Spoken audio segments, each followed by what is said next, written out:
Hello बच्चों, class 10 CBSE. तो हम लोगों ने एक सीरीज स्टार्ट किया हुआ था जिसके अंदर हम लोगों ने 9 सीबीएसई का पूरा पोर्शन कंप्लीट कर लिया है। उसकी पूरी प्लेलिस्ट रेडी हो गई है, बायो के जितने भी चैप्टर्स हैं। नेक्स्ट जो हमने स्टार्ट किया हुआ है वो क्लास 10 सीबीएसई का लाइफ प्रोसेस स्टार्ट किया हुआ है। इसके अंदर हम न्यूट्रिशन और रेस्पिरेशन कंप्लीट कर चुके हैं। आज जो हम स्टार्ट करेंगे वो है ट्रांसपोर्टेशन इन प्लांट्स। धीरे धीरे ये कंप्लीट करके ट्रांसपोर्टेशन इन एनिमल्स, फिर हम इसके लास्ट टॉपिक पे आ जाएंगे जो कि है एक्सक्रीशन हमारा। तो ये टॉपिक हमने ध्यान से पढ़ना है बिकॉज इसमें डायग्राम भी एग्जाम में आते हैं, प्लस इसमें से क्वेश्चंस भी काफी सारे पुटअप होते हैं। तो ट्रांसपोर्टेशन क्या है बच्चों? ट्रांसपोर्टेशन है मूवमेंट ऑफ सब्सटेंसेस बॉडी के अंदर। अब चाहे वो प्लांट बॉडी हो चाहे वो एनिमल बॉडी हो, सब्सटेंसेस का जो मूवमेंट होगा। प्लांट बॉडी की अगर हम बात करते हैं तो वाटर और मिनरल्स का मूवमेंट होना है, फूड का मूवमेंट होना है, हॉर्मोन्स का मूवमेंट होना है, तो वो सारा होगा हमारा इस ट्रांसपोर्टेशन सिस्टम के थ्रू। और अगर हम एनिमल बॉडी की बात करेंगे तो एनिमल बॉडी में भी काफी सारी चीजें हैं जिसका ट्रांसपोर्टेशन होना जरूरी है। उसको हम नेक्स्ट वीडियो में डिस्कस करेंगे। फिलहाल आज हम स्टार्ट करते हैं ट्रांसपोर्टेशन इन प्लांट्स। तो स्टार्ट करते हैं, देखते हैं, आगे बढ़ते हैं। तो transportation in organism, in order that the organism may be able to maintain its life and survive, all the cells must be supplied with essential substances like food, oxygen and water.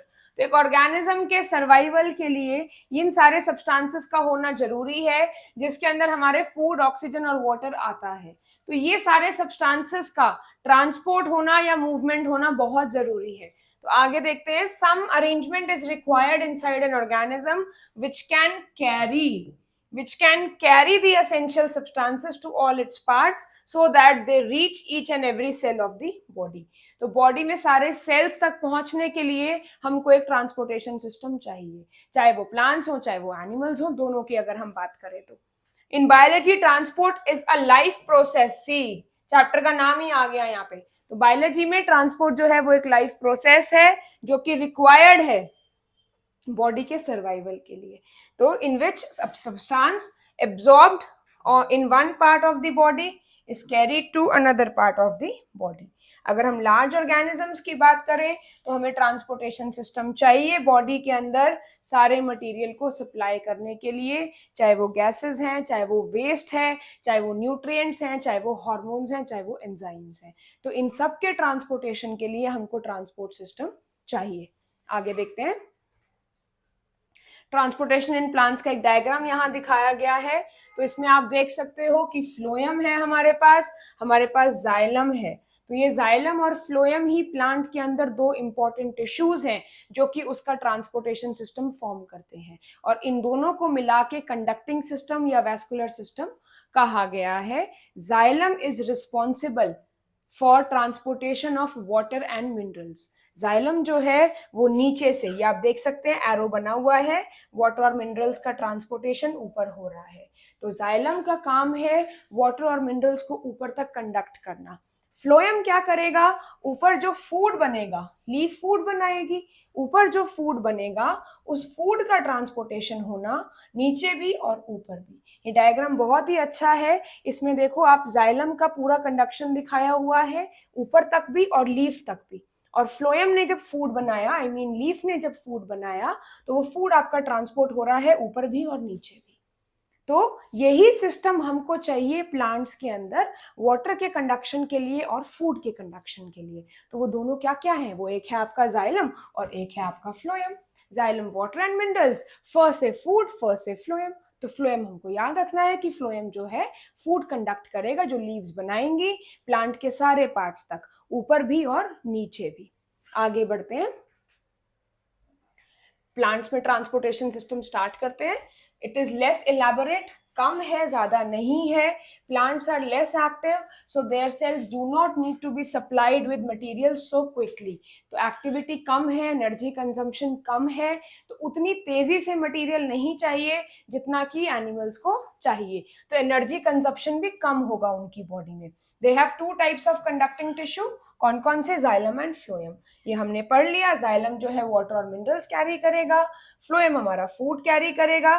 तो plant के पास दो चीजें present हैं, एक है xylem और एक है फ्लोएम। फ्लोएम फूड भी करेगा प्लस हॉर्मोन्स भी करेगा जो प्लांट के अंदर बनेंगे। आगे चलते हैं, इनको डिटेल में देखते हैं। Transport of water and minerals, क्यों चाहिए प्लांट को वाटर और मिनरल्स, पहले तो हमने वो पढ़ना है। तो वाटर और मिनरल्स का रिक्वायरमेंट जो है फोटोसिंथेसिस के लिए चाहिए। फोटोसिंथेसिस क्या चीज है? ये वो प्रोसेस है जिसके अंदर ग्रीन प्लांट्स सनलाइट और क्लोरोफिल की प्रेजेंस में वाटर और CO2 को यूज करके फूड बनाते हैं। जी, ये फूड वही फूड है जो प्लांट भी यूज करता है और एंटायर लिविंग वर्ल्ड इस फूड पे डिपेंड करता है। तो उस फूड का एक ही सोर्स है, दैट इज फोटोसिंथेसिस। आगे चलते हैं। Water, plants require water for making food by photosynthesis. Plants also need mineral salts for various purposes. Water and minerals are absorbed from the soil by the roots of the plant and are transported to various parts like stems, leaves, and flowers. Water and minerals dissolved from the roots of the plant to its leaf through two kinds of elements, xylem के अंदर xylem vessels and tracheids. तो xylem के अंदर further दो elements present है, एक है हमारे जाइलम वेसल्स और एक है ट्रेकीड्स, जो कि क्या करेंगे, ट्रांसपोर्ट करेंगे वाटर और मिनरल्स का नीचे से ऊपर तक। ये दो एलिमेंट्स कैसे हैं इनको अब हम देख लेते हैं। आगे चलते हैं। जाइलम वेसल आ गई, ये फिगर दिखाया हुआ है बहुत अच्छा।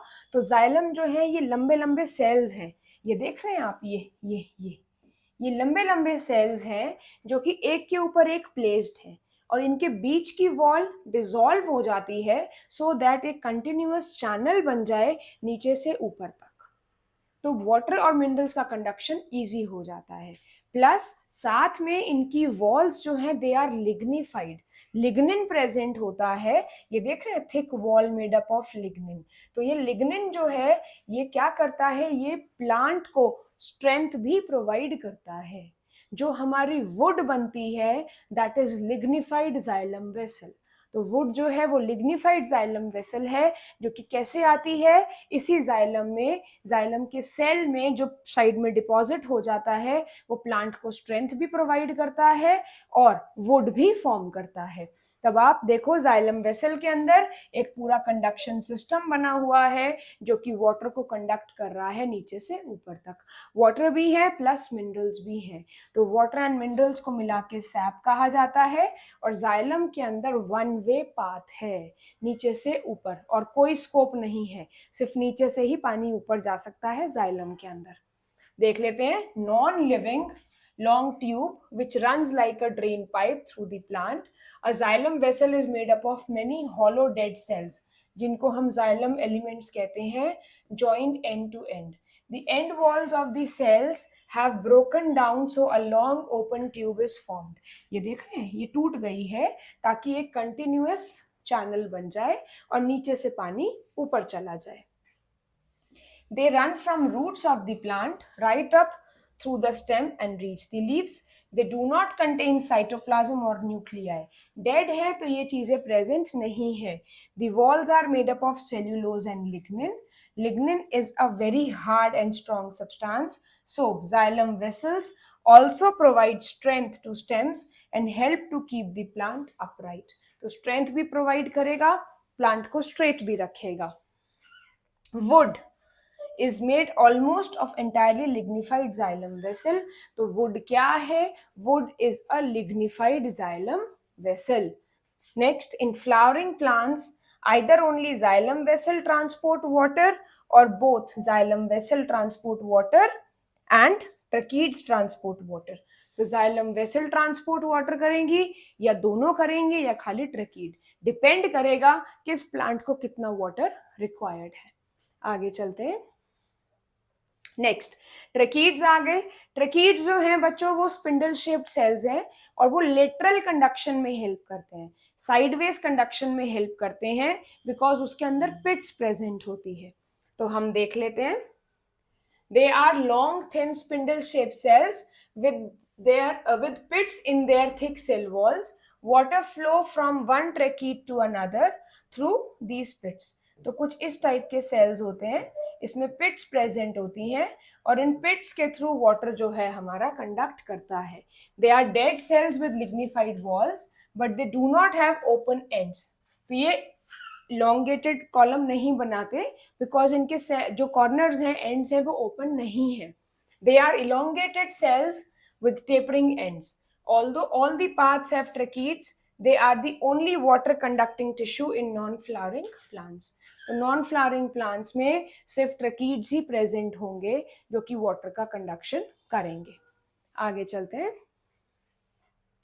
तो एक सिस्टम, ये डायग्राम बहुत अच्छा है, एस चांद बुक में भी दिखाया हुआ है, लखमीर सिंह मंजीत कौर जो बुक है हम लोगों की 10 CBSE की, इसमें सारे स्ट्रक्चर्स दिखाए हैं कि प्लांट के अंदर अगर वाटर जा रहा है तो वो कहाँ कहाँ जा रहा है, कैसे कैसे यूज हो रहा है। तो हम उसको देख लेते हैं। ये हमारी सॉइल है, सॉइल से वाटर बच्चों पहले गया रूट हेयर के थ्रू अंदर। अभी ये पूरा रूट वाला पोर्शन है, दिस इज एंटायरली रूट। तो रूट के अलग अलग सेल्स यहाँ पे दिखाए गए हैं। सबसे पहले रूट हेयर के बाद आया एपिडर्मिस, फिर रूट का कॉर्टेक्स, फिर आ गया हमारा एंडोडर्मिस। अब जाएगा रूट जाइलम के अंदर। रूट जाइलम के अंदर जब गया, फाइनली वो स्टेम के अंदर गया, तो यहां तक रूट थी, ऊपर आ गई स्टेम। तो पहले रूट हेयर के बाद वो रूट के एपिडर्मिस में गया, रूट के कॉर्टिकल सेल्स आ गए, एंडोडर्मिस आ गया, रूट जाइलम, अब जाएगा वो स्टेम जाइलम, फाइनली आ गया लीफ जाइलम। लीफ के अंदर आ गया। अब ये लीफ का स्ट्रक्चर है, ये लीफ की वेन दिखाई हुई है बच्चों, आप इसको ऐसे इमेजिन कर सकते हो। ये देखो, तो ये लीफ में वेन दिखाई हुई है, जो ये अपर पार्ट है ये हमारे मीजोफिल सेल्स हैं, और जो नीचे है ये भी मीजोफिल सेल्स हैं। इसके अंदर स्टोमेटा दिखाया हुआ है जहां से ट्रांसपिरेशन होता है। तो ये एक बहुत अच्छा डायग्राम दिखाया हुआ है कि प्लांट वाटर का यूजेज कैसे करेगा। तो अगर ऊपर लीफ तक पानी जाएगा तो लीफ में हमें जो पानी चाहिए वो चाहिए फोटोसिंथेसिस के लिए, और जो लीफ का लोअर सरफेस है वो वाटर का जो लॉस होगा that is our transpiration through stomata. तो ऐसे पानी रूट से ऊपर तक जाता है। तो उसने क्या क्या यूज करा, उसने जाइलम वेसल्स यूज करी और उसने ट्रकीड्स यूज करी वाटर के कंडक्शन के लिए। आगे चलते हैं। मैकेनिज्म, सबसे पहले कैसे कैसे वाटर जो है एब्जॉर्ब होगा। तो पानी के मूवमेंट के लिए जो मैकेनिज्म रिस्पॉन्सिबल है that is only osmosis. Osmosis के थ्रू ही पानी मूव कर सकता है, क्योंकि दो सेल्स के अंदर जब पानी जाएगा तो वहां पे हमें सेमी परमिएबल मेम्ब्रेन क्रॉस करनी है। तो वाटर और मिनरल्स जो है उसी को क्रॉस करके सेल टू सेल मूव करेंगे। Plants take in water with minerals from the soil through their roots. This water is called xylem sap, which is carried by xylem vessels to all the parts of the plant. This happens as follow. सबसे पहले root of a plant have hair-like structures called root hair. Function of root hair is to absorb water and minerals from the soil. Root hair are directly in contact with film of the water, जो हमने देख लिया। Water gets into the root hair by the process of diffusion. Water and minerals absorbed by root hair from the soil passes from cell to cell by osmosis through epidermis, root cortex, endodermis and reach the root xylem. तो root के कितने structures उसने पास करे, सबसे पहले root hair, फिर root का epidermis, root का कॉर्टेक्स, एंडोडर्मिस और फाइनली हमारा रूट जाइलम में आ गया। आगे चलते हैं। जाइलम वेसल्स रूट की, फिर जाइलम से कनेक्टेड है, स्टेम जाइलम से कनेक्टेड है, फाइनली स्टेम जाइलम के बाद जो है वो चला जाएगा हमारी लीफ जाइलम में, और लीफ जाइलम वेसल्स फिर ब्रांच करेंगी वो पीटियोल से लीफ के अंदर ईच एंड एवरी पार्ट। तो अगर हम बात करें तो वो लीफ के अंदर फाइनली जाइलम वेसल्स आगे डिवाइड हो जाएंगी, और ये वाला पार्ट इज पीटियोल। तो यहाँ से जाइलम वेसल पूरी लीफ में स्कैटर हो जाएंगी और साथ ही साथ वाटर का कंडक्शन भी कराएंगी। आगे चलते हैं। How is water sucked up by the xylem vessel. अब पानी नीचे से ऊपर कैसे जाएगा। हम सबको पता है जब हम फ्रूटी पीते हैं या जब हम कोल्ड ड्रिंक पीते हैं, हम स्ट्रॉ से कैसे सक करते हैं। स्ट्रॉ से सक करते हैं तो पानी या फ्रूटी वो ऊपर आना स्टार्ट हो जाता है। सिमिलरली प्लांट्स के अंदर भी या टॉल ट्रीज के अंदर भी ये मैकेनिज्म होता है जिसको ट्रांसपिरेशन पुल कहा जाता है। ट्रांसपिरेशन पुल के अंदर जो हायर ट्रीज हैं उनके ऊपर वाले एरिया में से वाटर इवेपोरेट हो जाता है या ट्रांसपायर कर जाता है। अब वहां पे एक सक्शन प्रोड्यूस होता है जो कि नीचे से वाटर को पुल करेगा और एक डायरेक्ट कॉलम बन जाता है जो कि नीचे रूट से लेके पूरे टॉल ट्रीज तक पानी मूव करता है। तो ट्रांसपिरेशन पुल एक बहुत बड़ा फैक्टर है जो कि वाटर के मूवमेंट में हेल्प करता है, किसके अंदर, जाइलम के अंदर। और ट्रांसपिरेशन गर्मियों में ज्यादा होता है, तो transpiration pull is the one of the major factors which help in the movement of water from lower part to the upper part. तो हम देख लेते हैं कि वो कैसे फोर्स बन रहा है। Water moves up into xylem vessels in the same way that a cold drink moves up a straw when it is sucked up at the upper end. Pressure at the top of xylem vessel is lowered, whereas pressure at the bottom is high. ऊपर कम है pressure, नीचे pressure high है। अब क्या होगा, इस वजह से पानी जो है वो जाइलम वेसल से लीव्स तक जाएगा। इंपॉर्टेंट क्वेश्चन अराइजेस कि अब ये प्रेशर बना कैसे है, ये प्रेशर डेवलप कैसे हुआ है जो नीचे से पानी ऊपर खींचेगा। Pressure at the top of xylem vessel is reduced due to transpiration.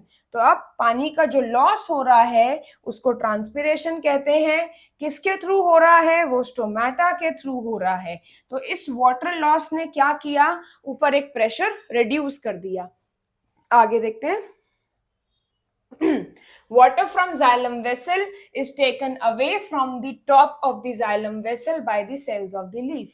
This removal of water from xylem vessel reduces the effective pressure at the top in the leaves to supply it to the cells in the leaves. तो अब ऊपर पानी का कमी हो गई है, pressure कम हो गया है, तो एक सक्शन बनेगा।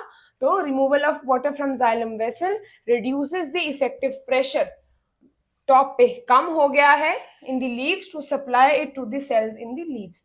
This causes the water to move up from the bottom of xylem vessels so that water flows up into the them due to a kind of suction. तो एक सक्शन बन गया है जो कि नीचे से पानी को ऊपर खींचेगा। Continuous evaporation from the cells of leaf creates a kind of suction which pulls water up through xylem. In this way, process of transpiration helps in the upward movement of water from the roots to leaves through stem. तो जो transpiration है वो एक suction force बनाएगा, ऊपर pressure कम है, पानी खींचेगा ऊपर और कंटिन्यूअस एक कॉलम बन जाएगा पानी का नीचे से ऊपर मूव करने के लिए। आगे चलते हैं। अब फूड जो है लीव्स के अंदर बनेगा। लीव्स ने जब फूड बनाया तो वो फूड हमारा सब जगह मूव करेगा, बिकॉज अपर पार्ट्स में भी जहाँ नई बर्ड्स हैं, नई लीव्स है, वहां पे अभी फूड बनना स्टार्ट नहीं हुआ है। तो जो पुरानी लीव्स हैं वो फोटोसिंथेसिस कर रही हैं और नीचे से ऊपर फूड को भेज रही हैं। सिमिलरली रूट्स तक भी फूड का पहुंचना जरूरी है। तो फ्लोएम के अंदर फूड का मूवमेंट होगा दैट इज बाई डायरेक्शनल, ऊपर नीचे दोनों जगह फूड जो है फ्लोएम के अंदर मूव करेगा। देखते हैं कैसे, आगे चलते हैं। ट्रांसपोर्ट ऑफ फूड, तो food is made by the process of photosynthesis in the leaves जो कि सिंपल शुगर की फॉर्म में है। Other type of substances called plant hormones, ये भी बनेंगे। रूट टिप शूट टिप में हमको पता है कि प्लांट हार्मोन्स ही बन रहे हैं, ऑक्सिन्स हैं, जिबरेलिन्स हैं, उनका भी मूवमेंट कराना है। तो फूड और हार्मोन्स दोनों का मूवमेंट जो है वो फ्लोएम करवाता है। तो transport of food from the leaves to other parts of the plant is called translocation.